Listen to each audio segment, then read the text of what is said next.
vamos falar da guerra que está acontecendo. Começou contra o Hamas, devido àquele ataque que foi em outubro, não é isso? 7 de outubro. 7 de outubro, é um ataque brutal, de terrorismo total, e teve Israel revidou e continua em guerra até hoje. E agora teve uma resposta do Irã, porque Israel atacou um prédio vizinho à embaixada do Irã na Síria. Aí teve a resposta do Irã, que jogou lá 150 drones, não sei quantos mísseis e tal. Foi um ataque pesado, que devido ao domo de ferro e ajuda de alguns países também. Teve ajuda de países para combater isso? Sim, não? sim. Teve. Na verdade, hoje muita gente está questionando se essa guerra é de fato para acontecer. Porque eu tenho ouvido todos os comentaristas internacionais, americanos, europeus, e foi muito interessante, porque o Irã, primeiro, Israel, sempre que faz um ataque, Israel fala que foi Israel. E dessa vez não. Por outro lado, o Irã avisou que ia bombardear. Peraí, o Israel disse que não foi ele? Não reconheceu publicamente. Não reconheceu? Não, publicamente não. Mas todo mundo sabe que foi. Os americanos dizem que foi. E os americanos são os principais aliados de Israel. Então o Irã, por sua vez, embora tenha desferido um golpe muito grande, né? Mais de 350 foram drones, foram mísseis de cruzeiro, que são aqueles que voam baixinho, né? Os mísseis interbalísticos, que são os que fazem o arco, né? Mas nenhum deles matou ninguém. A única pessoa, uma menina beduína de 7 anos, que foi ferida pelos estilhaços que caíram do ar. Israel, hoje, ele não tem só o Iron Dome, o domo de ferro. O domo de ferro é vamos dizer assim, uma defesa para mísseis de curto alcance, até 30, 40 quilômetros. Depois, mais longe, os mísseis que vêm um pouco mais de longe, tem o chamado David Sling, que é o estilingue, ou a funda de Davi. E tem aquele que responde para mísseis que vêm de mais longe, que é o Arrow, que é chamado de flecha. Então, mísseis que vêm a 300 quilômetros, ele já detecta e manda o foguete para derrubar muito antes de chegar no território de Israel. Então, de fato, não aconteceu nada em Israel. Então, isso tem feito com que algumas pessoas estejam questionando. Fala, pera lá, o Irã avisa que vai atacar. E aí ataca de maneira que não mate ninguém. Não foi um teste para reconhecer... Alguns acham que foi uma resposta para o seu público. Porque quando Israel, entre aspas, eu não vou afirmar que seja, porque não tem uma afirmação por parte de Israel que foram eles. Tá? E toda vez que Israel ataca, ele diz que somos nós. Então, seria uma resposta ao fato de que atacaram a embaixada iraniana na Síria, morreram algumas pessoas importantes, inclusive o chefe lá da guarda revolucionária e tal. Então, do Irã, né? Do Irã. Aí o Irã tem que dar uma resposta. Porque o que é inédito neste ataque é que nunca, nenhuma vez na história, o Irã atacou diretamente a Israel. O Irã sempre ataca através dos chamados proxies. O que é um proxy? É um indivíduo que tem uma procuração. Por exemplo, eu quero que você faça alguma coisa que eu tenho que fazer, eu te assino uma procuração para você fazer em meu nome. Às vezes você não quer aparecer. Eu não quero aparecer. Então os proxies quem são? É o Hezbollah no Líbano, é o Hamas na Síria, é o Iêmen. Então o Irã tem muitos aliados que guerreiam contra Israel, mas com dinheiro iraniano, com armas iranianas. Essa invasão do Hamas foi toda ela desenhada pelo Irã. Mas por que se invadiu? Por que fizeram esse ato terrorista no dia 7 de outubro? Por que o Hamas, a mando, como você disse, do Irã, fez isso? Se você for romântico, você vai dizer que são diferenças de religião. Ok.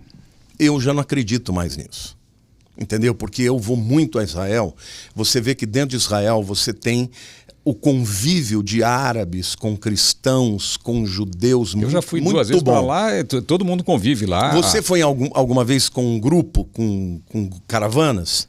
Não, fui com a caravana da minha família e depois eu fui com um amigo. Não, estou te falando isso porque todas as vezes você tem um guia israelense, mas o motorista é árabe. Árabe? Não, o meu motorista era árabe. Ué, como é que eles convivem tão bem? Eu sou árabe. Eles não querem guerra, meu irmão. Eu estava lá. Eles não querem guerra. Então, se você perguntar para a população palestina, eles não querem guerra. Eles, quando são feridos, eles são tratados nos hospitais de Israel. A população palestina não quer guerrear contra Israel. Mas o Hamas recebe bilhões de dólares todos os anos para se vitimizarem, entendeu? E para atacarem em nome de, olha, vocês estão dominando o nosso território. Isso é uma balela. Por que as pessoas confundem Hamas com Palestina? Porque o Hamas está dentro do território de Gaza. Sim. E é o território hoje da Palestina, que não foi reconhecida ainda como nação. Eles querem ser. Sim. Mas a faixa de Gaza é onde está, vamos dizer, onde estão os palestinos. E o Hamas é quem está no poder. Então o Hamas, que é um grupo terrorista, está no poder e eles atacam Israel. Eles recebem muito dinheiro do Irã, de outras organizações terroristas no mundo. Por quê? Porque para o mundo, Israel é malvado, Israel tem muito poder bélico, vai lá e mata as pessoas, mas Israel nunca desferiu um ataque, sempre se defende, porque a política de Israel é, eu quero paz, mas se você me atacar, eu vou te devolver. E até onde vai esse ataque de Israel à faixa de Gaza, ao Hamas? Veja, o que espantou Israel, porque foi um ataque extraordinário. Eles não estavam esperando. No dia 7 de outubro, entendeu? Eles foram invadidos por mais de milhares de foguetes que vieram contra Israel, mas eles invadiram por terra também. Dezenas de caminhonetes cheias de terroristas. Motos e tudo invadiram. Os kibbutzim, né, no plural hebraico, invadiram e pegaram pessoas inocentes, pegaram civis e estupraram, mataram e levaram reféns. Até hoje tem 150 reféns lá. Para você entender que a kibbutz é como se fosse uma cooperativa. Então, nesse kibbutz vivem muitas famílias lá que plantam, que criam, enfim, é como se fosse uma fazenda de muitas famílias. Comunitária. É uma cooperativa. Isso tem muito lá. Eu, quando fiquei lá, fiquei hospedado num kibbutz. Quando Israel nasceu sobretudo com uma população que vinha da Rússia. A maior parte vieram da Rússia, da Ucrânia. Então eles tinham essa visão mais socialista. Então eles fundaram esses kibbutz, ou kibbutzim, porque o im é um sufixo no hebraico para o plural masculino. Né? Então falaram kibbutz é o singular, kibbutzim é o plural. E eles invadiram e eles mataram, estupraram. Colocaram criança no forno, bebê no forno, na frente dos pais. Eles abriram o ventre de uma mulher grávida e pegaram a criança, mataram e não dá nem para falar de tanto horror que é. Eu fiquei sabendo umas histórias assim pesadíssimas e parece que tem vídeo de tudo isso porque eles estavam com tudo com GoPro na testa gravando. Sim, eles todos fizeram isso. Para quê? O objetivo deles era de fato aterrorizar. Agora, eles fizeram isso depois de uma longa preparação. Isso não foi, eles não dormiram à noite, tiveram um pesadelo e falaram, vamos atacar Israel. Não. Eles conseguiram construir 500 quilômetros de túneis subterrâneos na faixa de Gaza.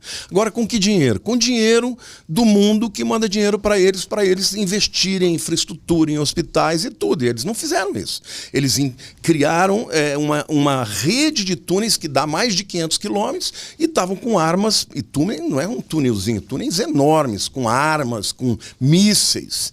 Então... Invadiram pelo ar também com aquelas...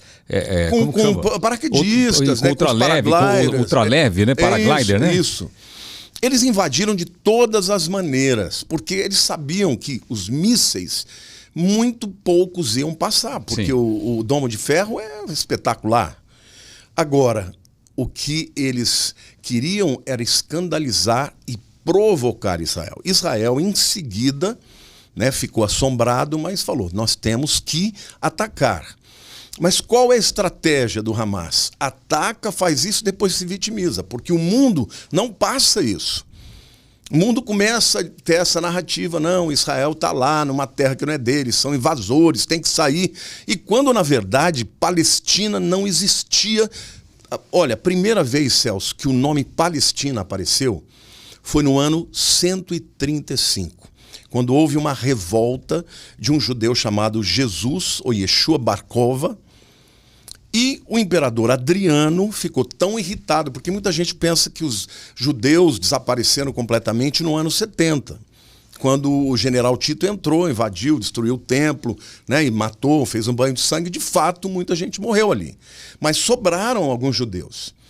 Mas no ano 135, esse judeu, Jesus Bar Kova, se rebelou, e o Adriano, então, ele proibiu, baixou uma lei, um decreto, que nenhum judeu podia permanecer na terra de Israel, porque se permanecesse ia ser morto. E ele mudou o nome de Judéia, a gente sabe por moedas cunhadas, né? Judéia capta, Judéia cativa, né? Ou seja, a Judéia estava debaixo do poder de Roma. Então você tem moedas de antes de Cristo já mostrando que aquela terra se chamava Judéia, Judéia de judeus. E o Adriano, a partir dessa data, ele muda o nome de Judéia para Palestina. Então foi ali que o nome surgiu, Palestina. E expulsou os judeus. E essa região da Palestina, quando ele mudou, era exatamente onde está hoje? É a região de hoje. A região de hoje. É a região de hoje. Então aí vem os palestinos e dizem, não, nós somos descendentes dos filisteus. Se você pegar no inglês, né? Palestines, Philistines. Parece a mesma coisa, mas eles não são. Os filisteus desapareceram, não existem descendentes dos filisteus. Os palestinos, eles na verdade, eles são uma mescla de árabes de tudo quanto é lugar, que não tinham lugar para... Tanto é que muitos não têm passaporte nenhum. Eles não têm passaporte israelense, não têm passaporte jordaniano, não tem nada. Eles são pessoas que têm permissão de andar e de ir e vir. Porque Israel até permite, mas enquanto eles não se tornarem uma nação, eles não têm passaporte para pegar um avião e sair do país. Então, a questão étnica, ela existe. Por quê? Aqui eu tenho que retroceder um pouco, porque Israel hoje é a única nação democrática no Oriente Médio. Mas existe uma guerra étnica além de religiosa. Religiosa é porque no Corão, tanto judeus quanto cristãos são vistos como povos infiéis. Então é óbvio que existem vários níveis, tem os moderados que querem conviver bem, mas se você chegar e perguntar, mas escuta, o que está escrito? O que está escrito? O que está escrito é que quando chegar a jihad, quando vier o último imã e que for realmente estabelecer, né, o governo mundial deles, quem não se converter vai morrer. Entendeu? Então, aqueles que leem e interpretam de maneira mais radical, eles falam, são nossos inimigos. Então, essa é a questão religiosa. A questão étnica é que hoje você tem, nesse Oriente Médio, você tem alguns players. Você tem, por exemplo, o Irã, que são persas. Eles são muçulmanos, mas não são árabes. Tem muita gente que pensa que iraniano é árabe. Não é árabe. Não é árabe. Não. Os iranianos, né, são os antigos Elão. Eu não sei se você lembra de um filme com aquele Yul Brynner, que era um careca famoso de Hollywood, em que ele fazia... Era o Rei e Eu. O Rei e Eu. Você é um pouco mais jovem que eu. Vou lembrar. Mas ele era o rei do Elão. O Elão, na verdade, foi um dos filhos de Sem. Sem é o filho de Noé. Noé teve 3 filhos, Sem, Cão e Jafé. Ok. Então, o Elão, que é o filho de Sem, ele é o pai dos persas. Entendeu? Pai de Elão e, portanto, dos persas. Mas eles não são árabes. Não são Não árabes. são árabes. Agora, você tem os árabes, que tem como egípcios, Arábia Saudita, você tem os palestinos, a Jordânia, Síria, Síria, Líbano, tudo árabe. Ok. Ainda você tem os turcos. Os turcos não são nem descendentes de Sem. Os turcos são descendentes de Jafé, que é o terceiro filho de Noé. Então, veja, tem uma... E Noé era o quê? Bom, Noé foi o homem que Deus chamou e avisou que ia ter um dilúvio. Mas qual que era? Ele era o quê? Ele era judeu? Ele era... Não, Noé nesse tempo não tinha. Judeu não tinha muito nada. depois. Não, Noé era um homem... Não tinha... Não, os semitas são descendentes de Noé, porque Noé que teve um filho que ele chamou de Shem. Shem significa nome. Então todos os semitas são ou árabes ou judeus. É muito confuso tudo isso, tem E que saber até muito mesmo da os história. árabes, desculpe, o Irã é semita, mas não é árabe. Então, desses players que tem aí, tem dois grandes players no Oriente Médio que disputam. Ok. Irã e Arábia Saudita. São duas grandes nações que têm petróleo pra caramba, que têm dinheiro e que têm muita população. O Irã tem 80 milhões de pessoas. Durante muito tempo, a Arábia Saudita era mais proeminente. Sim. Mas com a mudança política no mundo, os americanos acabaram ajudando o Irã. Por exemplo, o Iraque. Não sei se você se lembra da guerra do Irã e do Iraque. Lembro. Durou 8 anos. Sim. E por que eles guerreavam? Porque quem estava no poder do Iraque, que era o Saddam Hussein, era sunita. E o Irã é xiita. Só que no Iraque a minoria é sunita. A maioria é xiita. Mas o líder era sunita. Sunita, então, quem estava no poder era sunita. Ok. Aí vem em 2003 os Estados Unidos e matam o Saddam Hussein. Acham ele no buraco lá e... Não, eu me lembro, eu estava no aeroporto quando enforcaram ele. Eu estava nos Estados Unidos. Eu estava também, em Miami, e esperando o enforcamento lá e eu vendo ao vivo. Foi entendeu? a primeira vez que eu fui para os Estados Unidos, primeira vez para Aspen, na verdade. Eu estava no hotel, lá, hotelzinho, daí do café da manhã, todo mundo parado e olhando assim, vendo na televisão o momento que encontraram o Saddam Hussein. Foi tremendo, né? Dentro de um buraco, É. parecia um... E aí ele ficou vários dias até que chegou o momento do enforcamento e tal. O que aconteceu? A minoria que estava no poder saiu e entrou quem?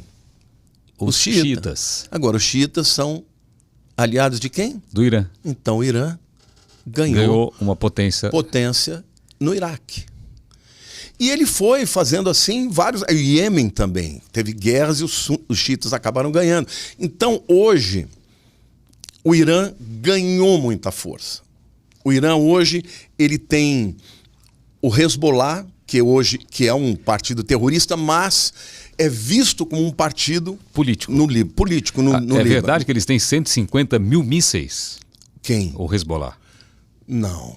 Eu vi Deve disso. ser míssil pequeno. Para você ter uma ideia, o Irã tem 3 mísseis balísticos. Quanto? 3 mil. 3 mil? Mas mísseis daqueles que vão para lá em cima. Eu vi a foto de um na internet, eu fiquei impressionado com o tamanho. Então, aquele é um míssil balístico. É o tamanho de uma carreta, quase. Exato. É um negócio... Agora, o que o Hezbollah tem são foguetes. Ok. Tá? São coisas pequenas para tirar daqui a 2, 3 quilômetros. Entendi. Mas eles recebem o tempo inteiro.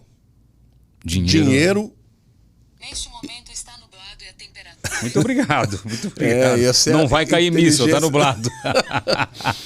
Então o que acontece? Eles têm o Hezbollah no norte. Tem o Hamas na faixa de Gaza. O Hamas, por sua vez, ele não é xiita, ele é sunita. Ele até houve momentos que ele era contra o Irã, tiveram as pendengas entre eles, mas ele percebeu que ele tinha que aproveitar da questão religiosa e deixar de lado um pouco a questão étnica, e porque mesmo dentro vamos dizer, dos muçulmanos, disputam os que são turcos, não são muito aceitos pelos persas, que não são muito aceitos pelos árabes, mas a Arábia Saudita foi perdendo força. Quando ela perde força, ela tem que se unir aos Estados Unidos, que são o principal comprador de petróleo, e também de alguma maneira, ter influência na região e, portanto, ela tem uma relação, não diria boa, mas razoável com Israel. Estava acontecendo esse acordo, não estava? Faltava só assinar. Só faltava eles assinarem, mas aí veio a China por fora e falou, não aceita não, porque senão nós vamos acabar com você. E fez com que houvesse um acordo de paz entre Arábia Saudita e Irã. Na última hora. Eles quase assinaram. Quando o Sudão, quando os Emirados Árabes começaram a assinar com Israel, né? Aí os sauditas estavam resistindo. Por quê? Porque embora eles prefiram que Israel lute contra o Irã, porque eles não querem que o Irã cresça, eles, para serem os líderes do mundo muçulmano, é difícil fazer uma aliança com Israel, porque a questão religiosa pega.